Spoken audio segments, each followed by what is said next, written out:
I worked in the inner city of Sydney. I was very young then, and you could actually open your door to an older couple. Before you open your mouth to tell them about what you know about financial advice, they kind of doubt you to say, what sort of advice can you give me about money? One of the toughest years of my life, my wife and I, we just had our first child. We had a big mortgage as well. I kind of made a decision abruptly to do that. We were not ready financially to take that step. To some degree, I kind of underestimated what that meant financially. So it was very, very tough. My wife then worked as a nurse. She could work by night. Then I would stay with our child during the night. What are some financial mistakes you made? Start our first job, we all get excited, earning quite good money. You've moved away from home. Credit card debt, wreck it to the maximum, finding it very, very difficult to pay it off. Debt can actually cripple you, and it has actually crippled me. I've made that mistake. One of my favorite sayings is that it's not about how much you earn, it's about what you do with it. Get advice, get commitment, and just get it done, just get started.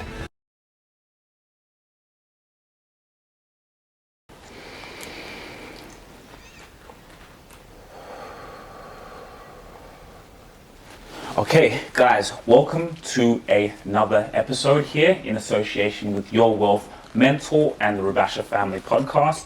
Now, guys, I am here with the founder of Your Wealth Mentor. You know, we're living in a time where we're all about creating wealth. How can we build with family? How can we be able to create empires and really be able to empower ourselves? So I'm here and blessed to have the founder to be able to give us information and value on how we can do that. So welcome. Thank you. Thank you for the introduction. No worries at all. So can you give us a little bit of an introduction? Where are you from? You know, who are you? Sure. So my name is Washington Mazambani, and I was born in Zimbabwe.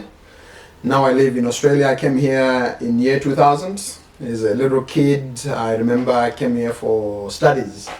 So I went to Macquarie University here in Sydney, where I studied my degrees in finance and accounting. Finishing in 2004, I then started working for the Commonwealth Bank, where I got a graduate position as a financial advisor. I worked in different branches across Sydney, offering financial advice to moms and dads. Did that for about 4 years. And then during that time, I met my wife, we started a family, and we also bought our first property in a place called Preston's, southeast of Sydney. Fast forward, during that time when I was working as a financial advisor, I thought I needed to grow, grow as a person, but also my career as well. So that's when I decided to start my own financial planning firm. We started that firm from ground zero clients, managed to build it up to about 800 clients in about 2020. I decided I wanted to expand my offering, not only being a financial advisor, but also, offering property investments as well. Because the reason why I sort of moved into property was during my conversations with my clients, they would ask me, Washington, you're our financial advisor, what is the best way or best strategies that we can become wealthy? And my answer was always the same. Save money, work hard, and buy as many properties as you can. That was always my same response. And then they would ask me how, but due to my licensing issues as a financial advisor, I couldn't really speak beyond that. So now what I'm doing now is I'm enjoying what I'm doing, because not only do I tell clients on how to build wealth through property, but I'm also a property investor as well. I do some of the strategies that I discuss with my clients. I'm actually heavily involved in being part of that. I also have a blog, a financial blog, where with all my time as a financial advisor, as well as what I've garnered through all the years, I like to share my knowledge with my readers. So I tend to write about financial education, and I've got a blog called yourwealthmentor.com.au, which you all can be part of. And I also have got a Facebook page called SMSF and the Property Investing Community, where we can all be part of as well. So by all means, you guys are welcome to be part of that, where we can all share ideas on how to build property and grow together. Okay, so let's take it back to when you first arrived in Australia. How old were you? I was 22. 22. So why did you want to get into finance? So ever since in high school, I have always wanted to do finance, but then, I remember taking economics, mathematics, and accounting as my advanced level subjects. So it has been a subject that always intrigued me ever since I was a little boy. And then straight after high school, I also got a job with the bank back home as well, where I worked in different roles in the bank there. So finance has always been my passion. And I've always, I guess, liked the human interface, where I like talking to people, I like to build relationships. So I couldn't really see myself just working behind the desk with my, finance expertise. So now, hence what I do, it's actually a privilege because I'm actually able to talk to people on an ongoing basis, build relationships, and build some of the long-lasting friendships as well. Okay, so you go through university and you study this, right? You study finance. You get a job at Commonwealth Bank. What was the position again? So I started in as a graduate. We're working in what was called the corporate banking, where we could give business clients advice over the phone. I did that for about a year, and then I moved into financial planning. So at the bank, we were called financial planners, working in branches, all the branches were around. I worked in the inner city of Sydney. I worked in the southeast, and I worked in the south as well of Sydney. So I moved in different branches. What was that experience like? It was great. It was great. I remember, you could have targets. Obviously, being in a high corporate, we were given some targets, so it was very sales-driven. But just by moving in different branches, seeing different clients, it was really a good challenge. I guess and I remember very well, one of the, challenges that I faced was that I was very young then, and you could actually open your door to an older couple.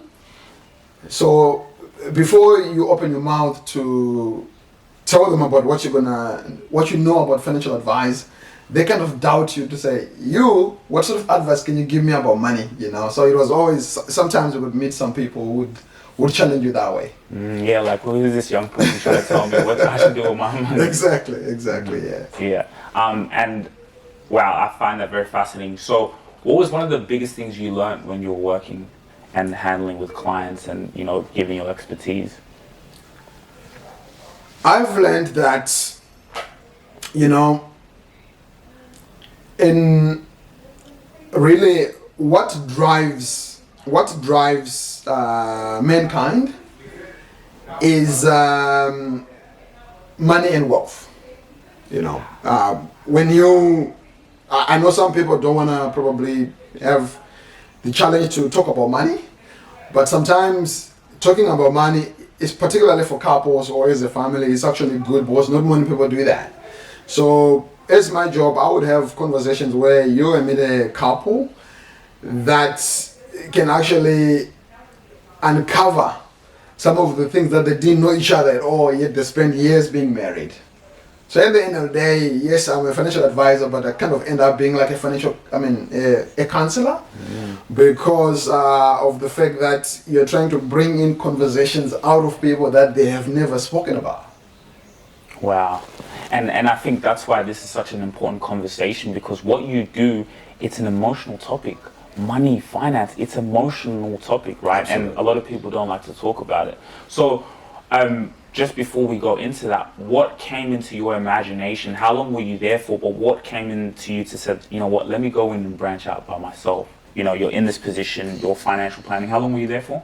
At the bank? Yeah. 4 years. 4 years. Okay, so wow, so you work in the bank 4 years, and you're having conversations with couples about finances, things that they've never talked about before. What came into your imagination to branch out by yourself? Yes, look, at the bank, it was quite restrictive. Back then, it was a very high sales driven culture. So sometimes I felt that the kind of advice that I was providing was actually very compromised, but felt that it wasn't something that I was doing that was in the best interest of the clients, due to the fact that we're supposed just to push some products. Some of the practices I didn't really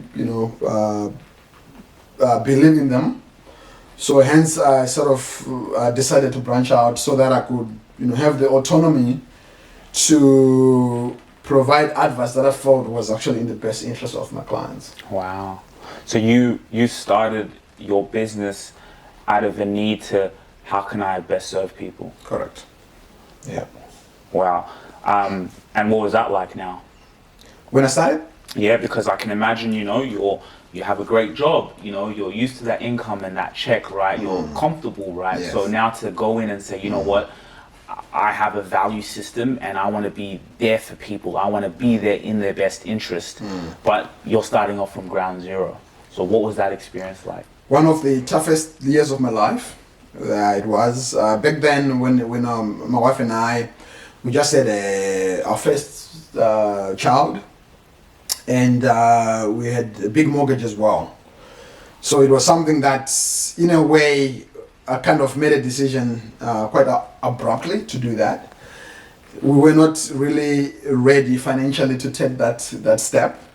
And it's to some degree, I kind of underestimated what that meant financially, So it was very, very tough. My wife then worked as a registered nurse, so she could work by night at a job as a nurse. And then I would actually stay with our child, during the night. And then when she comes back from work, she would look after the child whilst I go and talk to and talk to clients and provide advice to clients and go to work. So it was very, very tough. I would say the first probably 18 to 24 months was very, very tough financially. We really strived, but we knew what the end game was. So that really kept the momentum going, kept us focused, because we knew that it had to work. We had no any other option. It had to work. Yeah. What was the most challenging thing about it? Was it getting clients? Was it not knowing how much you're getting in a month? What was one of the hardest things about your transition? Pretty much almost what you've mentioned there. So just getting clients, where is your next client going to come from? And at that time, from day one, the business had overheads. I remember I rented an office in North Sydney. The monthly rent would be required. Some of that rent, I think, we were paying it out of my wife's wages from nursing. Wow. Licensee, being a financial advisor, you need to pay some licensee fees, some professional indemnity insurance. So you've got these overheads that you incur if you're running a business, but you're not really making enough money to be running that business. But on top of that, you also have got home bills as well. There's mortgage, there's food that is required, etc., etc. So it was very, very tough. It was very, very hard. And, I knew that I had confidence in what I could deliver as a financial advisor. However, the challenge was that as much as I knew that I could provide great advice to clients, you could possibly not go on the street and tell a client or a prospect that, hey, by the way, I'm a very good advisor. Come, I'll give you some advice. So, because that was like, if you're that good, you probably wouldn't be coming to ask me to come and see you as an advisor. So, I guess it took a while to now build referral sources where there are people that basically advocate you to say, look, going to see Washington is a good financial advisor. That's how people actually come and see you. No matter how good you are, if you don't have networks around you for people that advocate for you, that introduce you to people, then you would really struggle, especially if it's a people business like being a financial advisor. Wow. Okay, so how did you get your first client, by the way? So first client was my wife. Yeah. Yes, I remember, we we gave her some insurance advice to basically get all the insurance covers and we get paid. So it was basically family and friends. After that, you kind of now those friends introduce their friends, so it's kind of really ballooning a little bit. But I guess the turning point was probably about 6 months into the business, where I was just knocking doors, around Liverpool area, because we were living in Preston then, so Liverpool was only 5-10 minutes away. So I remember I knocked the door at this, guy who was a real estate agent, I introduced myself, and then he had faith in me. He could see that we could work together. So we ended up actually forging a relationship. We ended up working together. And I kind of get quite a lot of client referrals from him, where he was quite well known of what he was doing, and he would introduce his clients to me so that he would sell property, and then he would introduce some clients for financial advice. So that kind of really worked. Wow. That worked well. And I also ended up actually attending the same church where he was going to, and we became long life friends. Wow. I think this is a good start because it shows that you're well-rounded, right? So then there's a property and there's a financial aspect. So let's start with the financial aspect. For the people out there, maybe the similar shoes as that real estate agent, an entrepreneur like myself, other people, even who are working a job, what a basic financial advice that, you could provide that people need to know about or people don't even know about? Yeah, look, so I wouldn't call it financial advice as such, but I'll probably call it a financial tip, because for me to give financial advice, there's a process that we need to do that. In Australia, the laws protect consumers, so you got to be careful on what you term financial advice. But I will call it a financial tip. Yeah. So I've got, I guess, 2 financial tips that I have. One is just, being or having financial awareness. So financial awareness means being aware of what you're earning and what you're spending it on. Because most people, from my experience, they have no idea. So I think that's a very important aspect, where if you can control that, if you can know what you're spending versus what you're earning, so that you could reduce what you're spending and pay yourself first. So when I say pay yourself first, I mean, saving, put some savings aside. Because there are those savings that are the basis of wealth creation.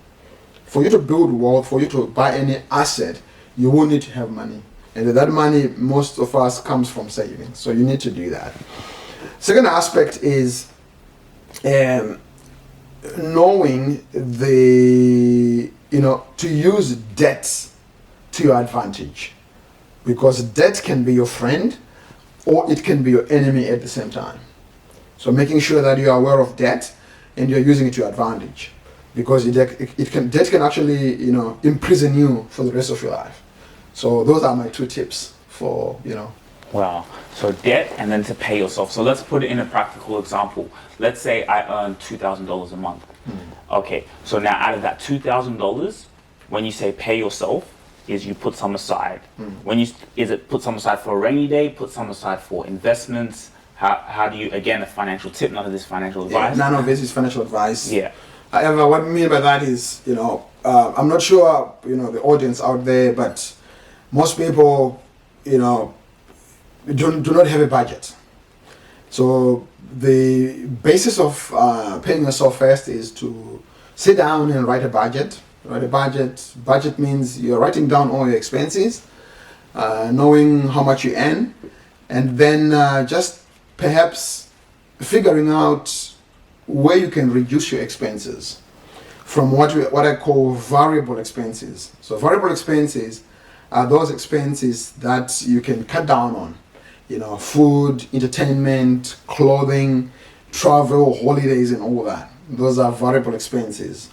The other ones are fixed expenses, which you can't do anything about, like rent.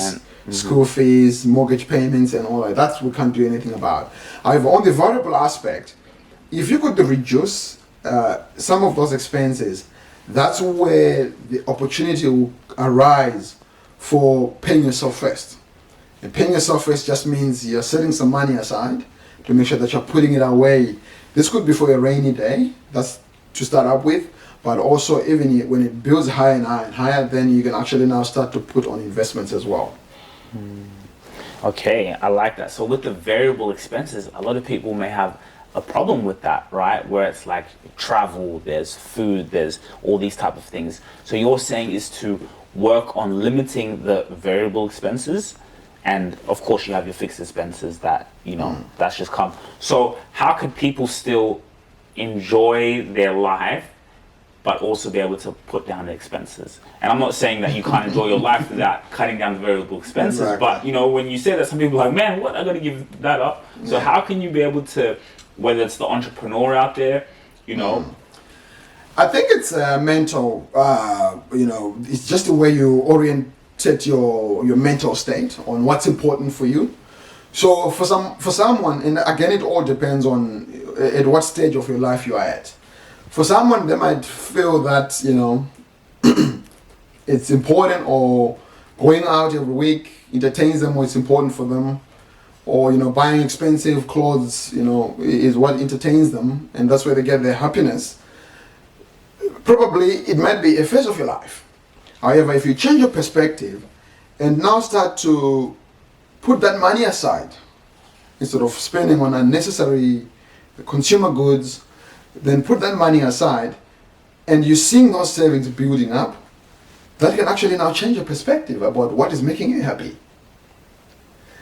Believe you me, I have worked with clients where they were in big debt, where they were in massive credit card debt, that they could not pay off the principal. They'll just be paying a lot of money just to pay the interest only.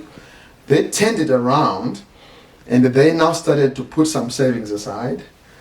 And the feedback that I got from them, they would say this is the most fulfilling thing that they ever done in their life.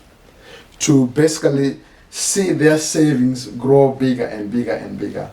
One client described it as, it's contagious. I just want to do this as much as I can so that my account just gets, my saving account just gets bigger and bigger and bigger.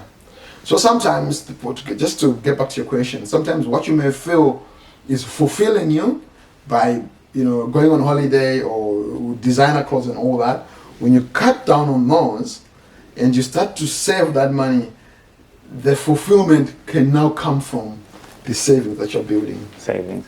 So you're also saying now, when you save that money, so now you have an amount that now you can invest. Correct. Yes. Correct. Yeah, correct. Because you gotta start from somewhere. You gotta start from somewhere. So as I mentioned before, you know, you have to understand that there is power in paying yourself first, because you're the one who's doing all the work. So by paying yourself first is saving. It's not about buying clothes. It's not about going on a holiday.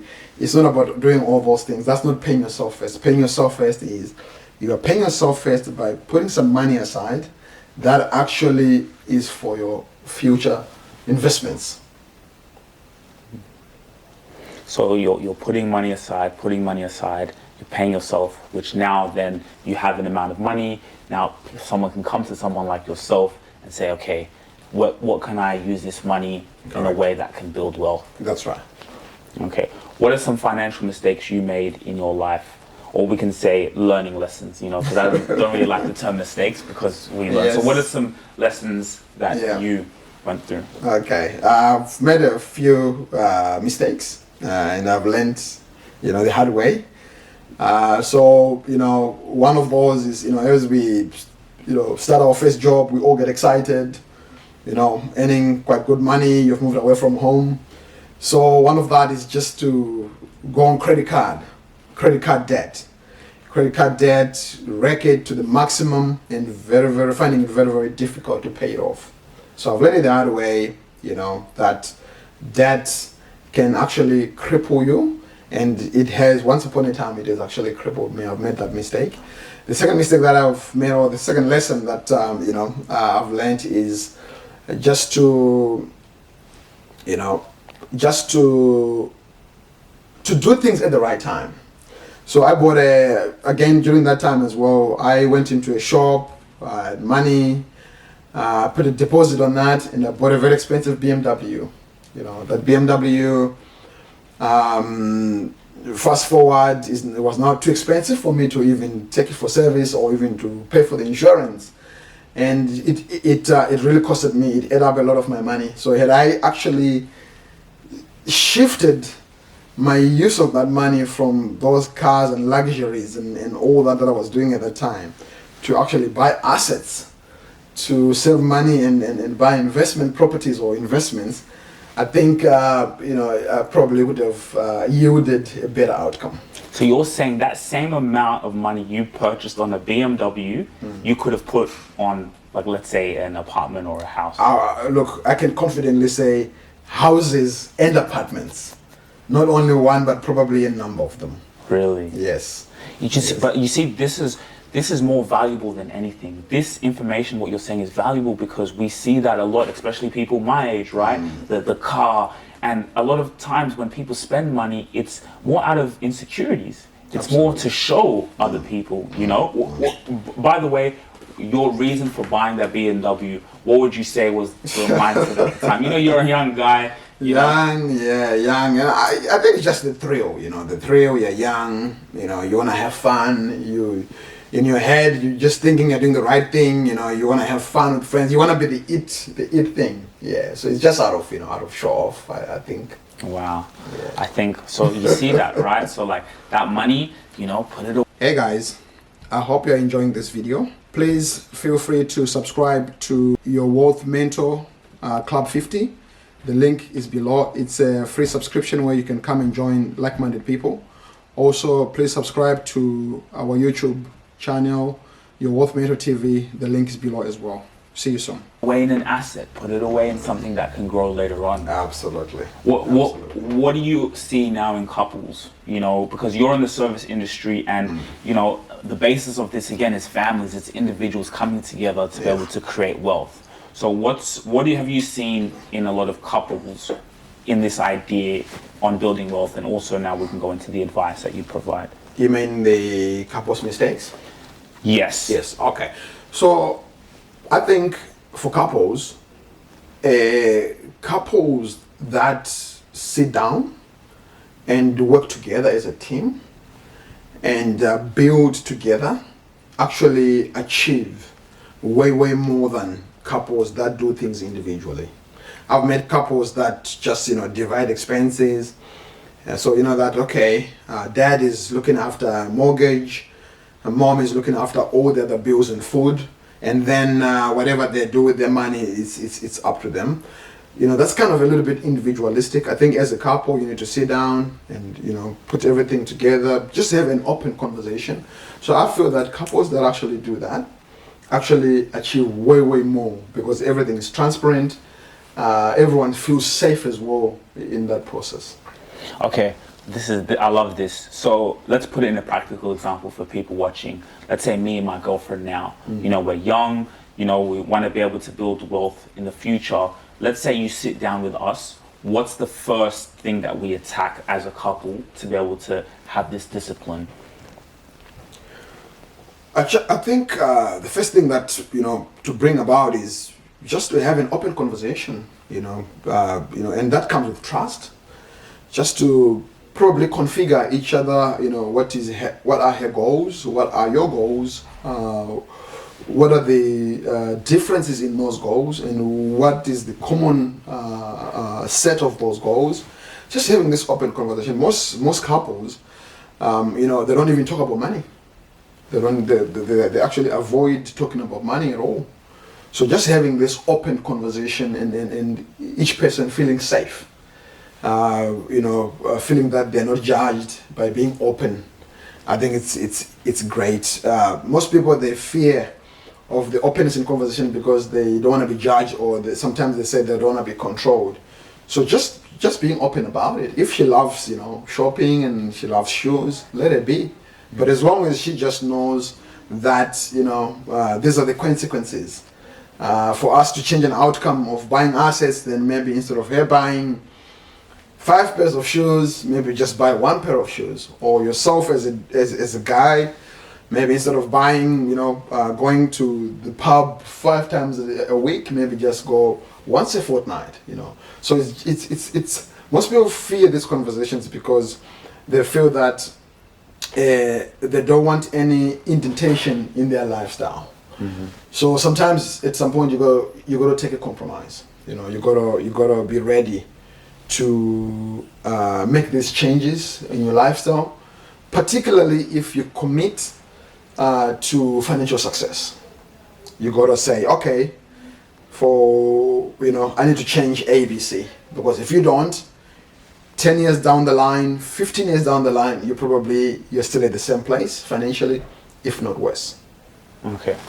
So does that look like something, again, not financial advice? We've already put that disclaimer. I just keep saying that, but like things like having joint account, both looking at your income, looking at expenses. Okay, do each couple. Okay, let's say we want to buy some property. We're looking at having children. So does that look like putting money away, things like that, having a joint account? Look, joint account is one way to do that. So it doesn't matter how you do it. You could put it in a joint account, you could have one account each, it doesn't matter. But the principles remain back to 101, that earn money, look at your expenses, see what you can cut on so that you can put some savings aside. So whether you're putting that jointly or you're putting that individually, it doesn't matter. But if you have these conversations in an open space, then not one person is vulnerable. Not one person feels that they are pulling, the effort more than the other. Mm-hmm. So I think it is about the openness of the conversation, of which I've seen that in most couples it doesn't exist. It's about keeping secrets about money, not want to be known, about how much you earn and what you're spending it on. So if that's the case, then there are some challenges and repercussions that come with that, because that's very, very counterproductive for you to achieving, great wealth in the long term. Wow. Okay. So now we go into, what you do now, being the founder of Your Wealth Mentor, and really practical ways and, providing value in how we can create wealth. Where are you now in terms of what you're doing, and what are a lot of the problems that people are facing when it comes to wealth creation? At the moment? Yeah. So I think at the moment, most people just do not know. So there's a lot of financial ignorance. Then if they think they know, then they probably know a little bit, probably they got advice from a friend at a barbecue, or someone has done this and they wanna replicate that. So there is no deep financial knowledge. And what I mean by financial knowledge, the first point to start is, why are they doing what they're doing? What's the reason? What are the objectives? What they're trying to achieve? And also, I guess, working with a professional in the long term that actually can guide them through the challenges, through the absurdities of the whole process. For example, I'll give you an example. At the moment, there might be some people that might have invested in assets, particularly property, let's say a few years ago. And what has happened over the last year or two is that we have seen interest rates in Australia rising. Mm-hmm. So if you are an investor who is novice, then that investment that you could afford 3-4 years ago, it will be too hot to handle at the moment due to the high interest rate in the markets. So by working with a professional, they basically work through those storms to make sure that you don't make any mistakes. You can still hold on to your assets. You can still keep it in there for the long term. So I think the number one challenge that I've seen is just the lack of ignorance. the lack of knowledge and the avoidance of working with professionals that are well versed in the area To guide you through it. to guide you through. Exactly. Okay, so yes, let's go into the properties. So like there's families out there, they want to start to be able to think about this and actually apply knowledge into this. So let's talk about what is good debt versus bad debt. Yes.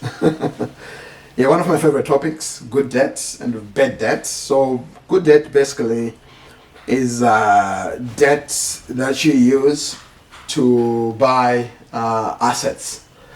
And those assets must have three characteristics. The asset must go up in value, that's number one. The asset must earn you a regular income, that's number two. And the cost to service that debt through interest repayments, that should be tax deductible. So those are the must three characteristics of good debt. And bad debt is basically, bad debt that you incur to buy assets that don't have those three characteristics.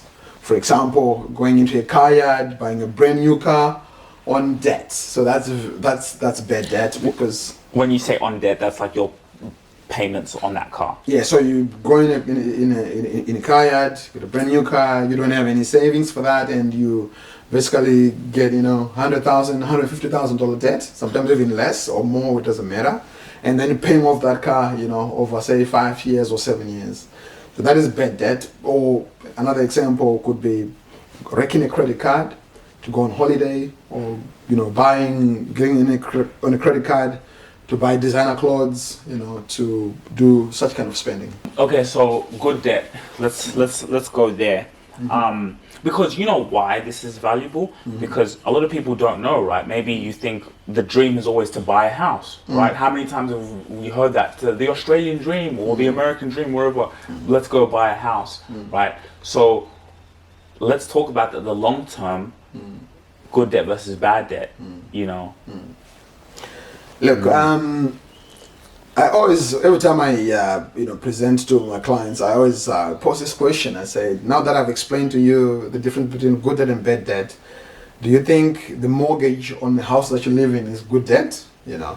And they will look at the three characteristics. Again, I'll repeat those three characteristics. One is the asset goes up in value, so it appreciates. Number two, the rent, you earn an income, so you receive rent. Or in number three, the cost to service the debt is tax deductible. So when I go through them, they go, hang on, yes, the house goes up in value, but the other two are not there. So they'll say, oh, okay, so it's bad debt. Yeah, it is bad debt. So it is bad debt, the mortgage that you live in. However, look, it's not as bad as a car loan, for example, or it's not as bad as credit card debt. It's okay. It's an okay debt, but it's not good debt. It's not good debt. So good debt will basically be buying an investment property, because an investment property basically provides all the three that I mentioned. So that's true. That's true good debt. When you borrow money and you buy an investment property, because it goes up in value, you receive a rental income from the property. And the interest that you are paying to the bank at the end of the financial year, it is tax deductible. So all the three elements are actually present in there. So, when we educate our clients, sometimes it has persuaded them to now think along the lines, particularly if they're on a dilemma of, should I buy my first home? They might actually end up knowing, probably that's not a good idea. Probably let's buy a number of investment properties first to build a portfolio. Then we can actually buy a property maybe later on. So that has actually clarified that and made them to really rethink their decision. Wow. Okay. So what can we go through that process of now buying an investment property? What should some people look out for when buying an investment property? So if you're a first time buyer, you definitely will need a deposit to put down so that you can borrow the rest from the bank. So it's quite important to have a little bit of some savings. To those that probably can have some helpers, say mom and dad, they've got equity. They can actually be guarantors on your loan, and then you can go into the property market faster. I've helped some young individuals getting into the property market early, where they don't have the deposit saved up yet, but mom and dad can help through their equity, and then they become the guarantors on that. So that can work as well. So those are some of the. What was the question again? Like what are some good things? What to look for in getting your first investment property? Yeah, so deposit is number one, but also I think after you've saved up, it's now important for you to know which market to buy in. So if you are a seasoned, let's say you own a property and you've got some equity in that, you can actually use your equity to buy an investment property. But the biggest challenge in the whole process is to know which is a good market for you to buy in. And this is what we go through our clients, to give them the education, to work through with them on what are good opportunities for them to invest, because buying in a good market can actually be a difference between that property doubling every 12 years or being the same value in the next 20 years. So if you're a property investor, you want your property to grow, right? So we have got the tools, we've got the research, we have got the expertise, and we've got a team that can actually assist you to buy good investments that grow in good property markets around the country. I think that's very valuable, and we can even go back to like maybe even younger people that you can get into this game, and like you just said, something of like using the equity of, let's say, of your parents. Can you explain for maybe the people who don't know what you mean by equity? Yes, so equity is defined as the value in anyone's property minus any debts that are on the property, or any loans or any mortgage. I'll give you an example. So let's say, for example, you've got a property worth 500,000, and then you've got a loan on that property of 200,000. So your total equity is the difference between the value and the debt. In this case, 500,000 minus 200,000. So 300,000 is your total equity. So that's the definition of equity. It is the difference between the value of the asset minus any debt on it. So you can actually tap into some of that equity to put it on a deposit on another property. Mm-hmm. Yes. So that's how you can now build your portfolio. So like, let's say now someone's getting an investment property, so now there's a mortgage on that they're paying, but now if they have tenants coming into there, that rent is covering the mortgage. Is that how it works? Partially, that's how it works. Partially, but the whole scenario works this way. So you've got a deposit that you have saved up, or you take it from your equity, whatever the source is, and now you borrow the rest from the bank. And now you want to hold that property for the long term, so that maybe every 3 years or 4 years or whatever the time can be, you're adding onto your portfolio. So the essence is that yes, you've got income from the tenants that pay you on a regular basis, but the other thing as well is, we live in a country that says, if you are in a business, because that's what you are in, you're in a business of providing accommodation to Australians. So if you're in the business of providing accommodations to Australians, we are going to be good to you during for tax purposes.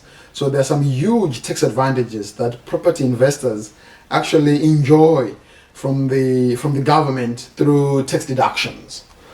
So we work through this in more detail with our clients, but you could actually have tenants paying for you or for a mortgage, but also the government helping you to pay for that mortgage through the tax deductions as well. Oh, wow.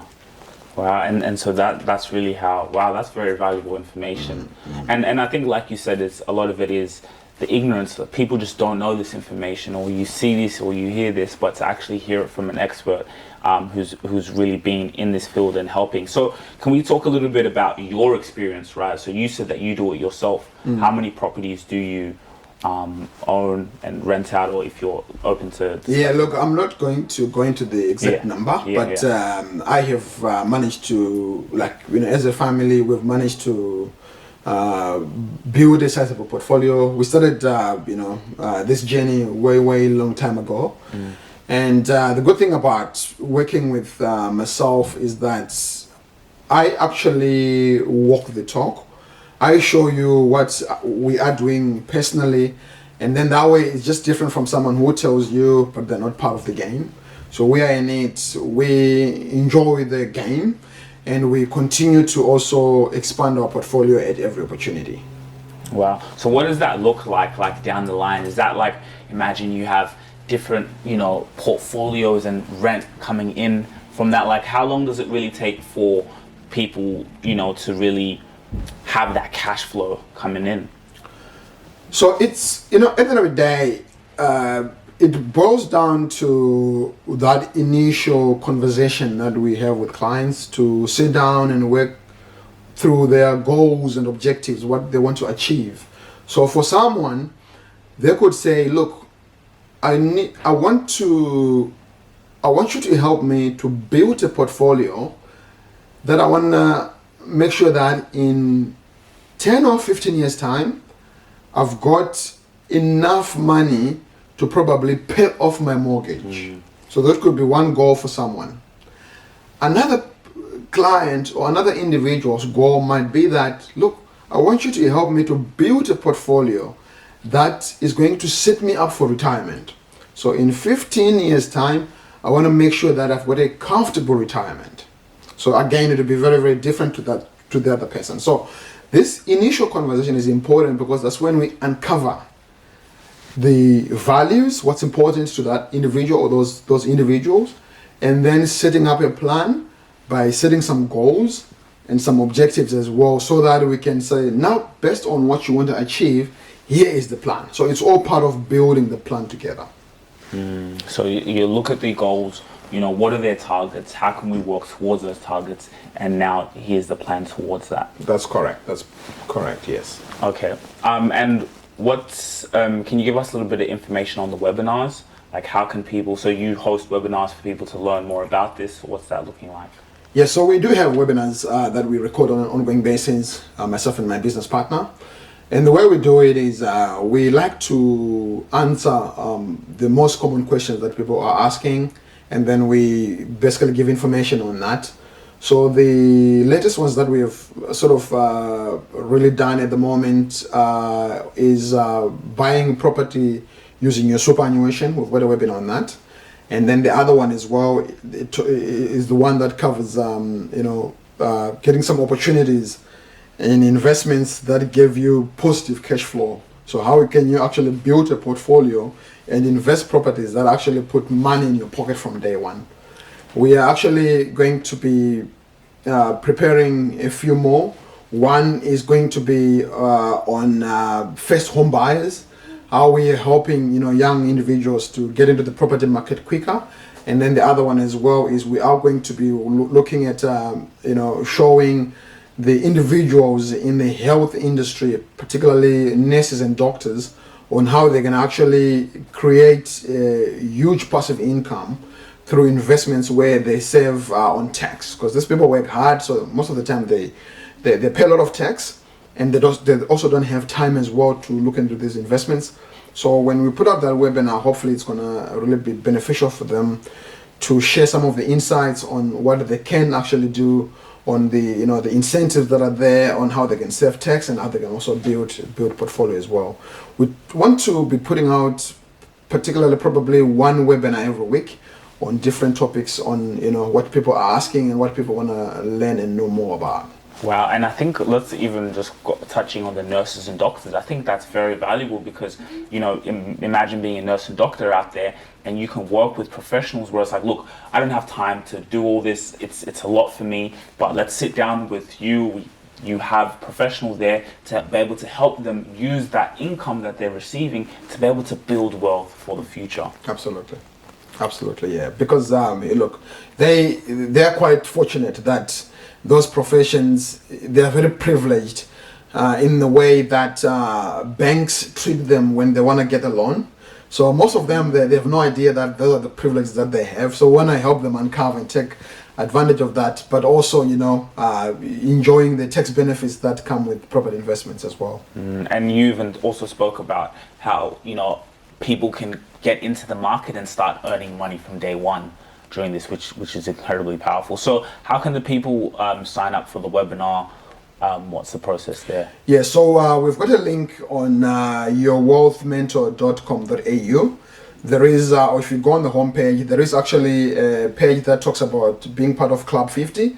So it's a free membership at the moment. You can actually click the join button and you put in your details in there, and surely we'll be in contact with you as soon as possible. Yeah, and the link in the description will be in the show notes on your channel and also when we put this on our channel. That's Is right. there any other type of advice you'd like to give for people out there, who this might be kind of a lot of information, and the way we will size this up will be packaged information that you can actually enrich your life through this, because we spoke off camera the importance of, and I think maybe even this is something that people don't think about, but the long-term thinking, right? Are you thinking about 10, 20, 30, 40 years from now? What's the long-term plan? How can you build an empire? And a lot of people, they want to do that. They want to be able to,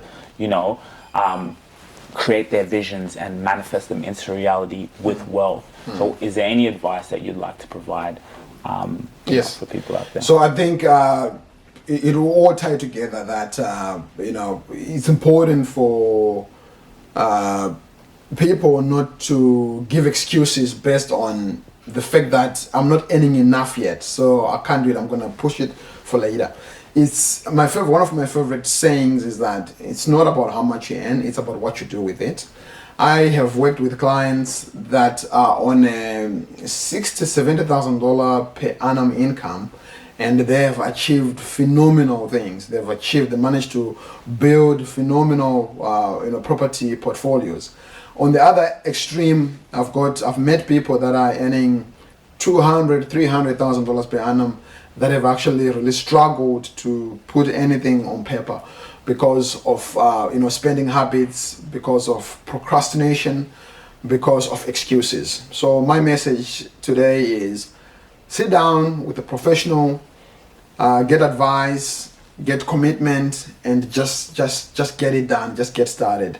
It's better now than tomorrow. And for most of people, what they might have could be money, but what they don't have is time. And when it comes to investments, time is very, very, very important. You cannot start today and expect that you're gonna be well off big time in 5 years' time. These are long-term investments. You need time. So the earlier you start, then the better for you. That's very, very valuable. Like you said, there's no excuses. The best time to start was yesterday, actually. So, wow. Very good. Thank you so much for coming on and being able to provide this valuable information.